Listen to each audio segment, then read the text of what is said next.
On January 5, 2024, Alaska Airlines Flight 1282 takes off from Portland. 15 minutes later, at 16,000 feet, a door plug, an actual fuselage door, rips off in mid-flight. The cabin depressurizes instantly, oxygen masks drop, a teenager sitting 12 inches from the gaping hole has his shirt sucked outward. By some miracle, nobody dies. On landing, investigators discover that 4 bolts, were never reinstalled after maintenance at Boeing's factory. 2 months later, a former Boeing quality manager, a man who had worked at the company for 32 years, is found dead in his truck in a South Carolina hotel parking lot, a bullet in his head, in the middle of his sworn testimony against Boeing. This company killed 346 people. It lost $35 billion in value. NASA abandoned it for SpaceX. And it all traces back to a single decision made in a boardroom in 1997. To understand how Boeing destroyed itself, you have to understand what Boeing was. In 1969, this company put a man on the moon, literally. Boeing built the first stage of the Saturn V, the rocket that launched Apollo 11. It was an engineering company run by engineers. The B-52, the 707, the 747 jumbo jet, machines that redefined what aviation could do. And then in 1997, something changed. Boeing merges with McDonnell Douglas, its historic rival. On paper, a merger of equals. In reality, McDonnell Douglas takes over. And McDonnell Douglas was the opposite of Boeing, a culture of finance people, not engineers. Profits first, safety second. McDonnell Douglas, CEO. Harry Stonecipher summed up the new philosophy in one sentence. When people say, "I changed the culture of Boeing," that was the intent, so that it runs like a business rather than a great engineering charity. From that moment on, Boeing stopped designing new planes. It optimized old ones. Faster, cheaper, more profit. Headquarters moved from Seattle, the engineer's birthplace, to Chicago, then to Washington, D.C., 2,500 miles from the first factory. The distance wasn't a coincidence. It was a symbol of a new truth. At Boeing, shareholders matter more than airplanes. In 2010, rival Airbus announces the A320neo fitted with new, more fuel-efficient engines. Airlines are thrilled. Boeing panics.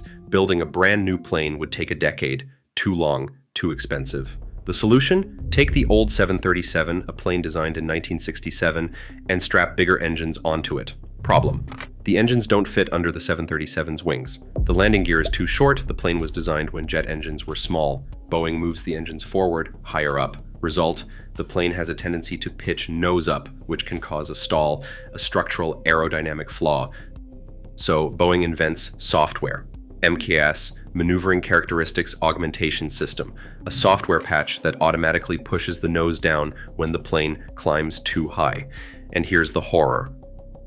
MCAS relies on a single sensor. 1. If that sensor fails, MCAS shoves the plane toward the ground without warning the pilots, without mentioning it in the flight manual.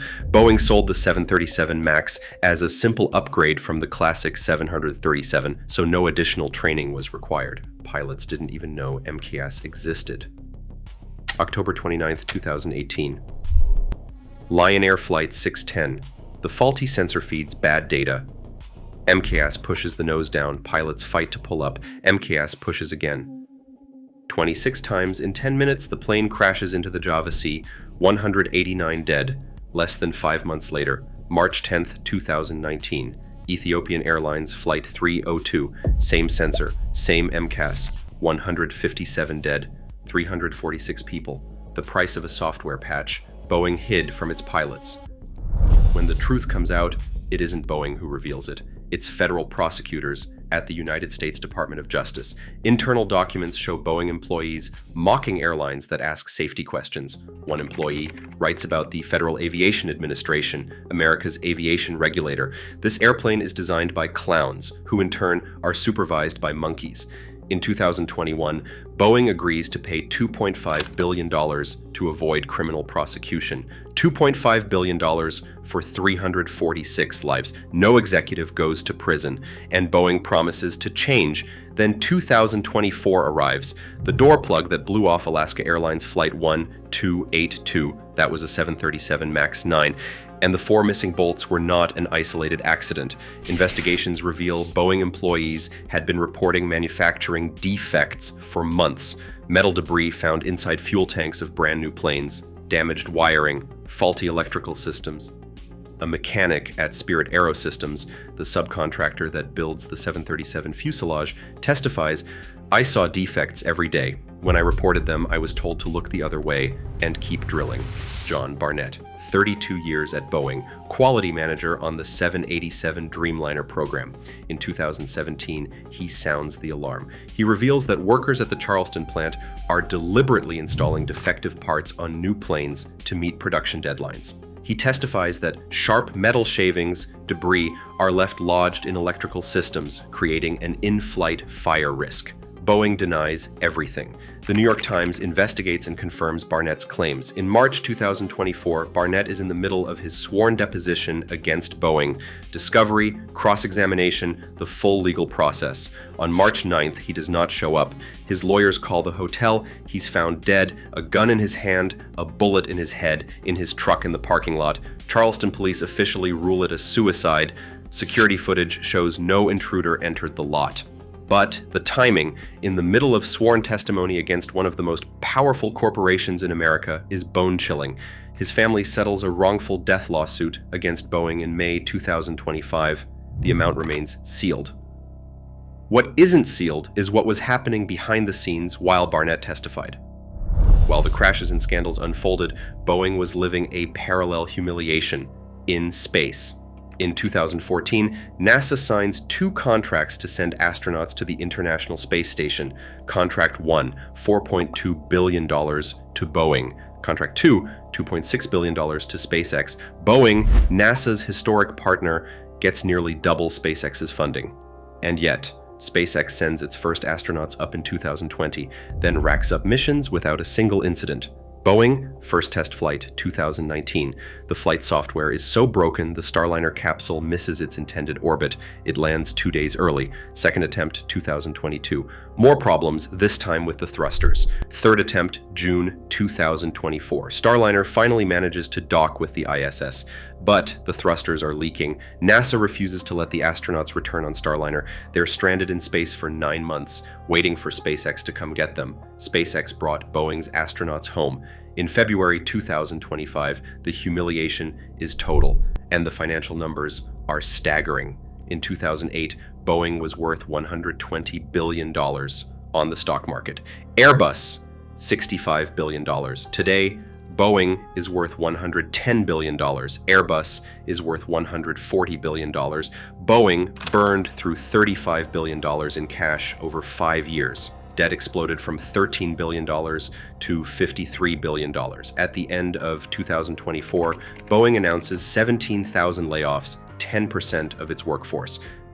That same year, CEO Dave Calhoun resigns. The head of commercial aviation is gone. The head of quality is gone. Too late. Here's what Boeing has lost. The trust of regulators, the FAA, caps 737 MAX production at 38 planes per month. A chokehold on finances. The trust of airlines, United Airlines, Boeing's biggest customer, orders Airbus planes for the first time in 30 years. The trust of America.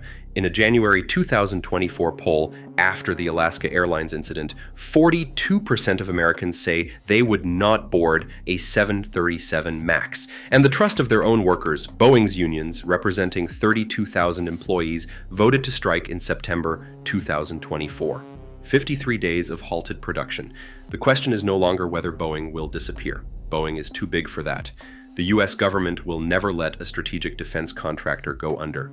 The question is what Boeing becomes next.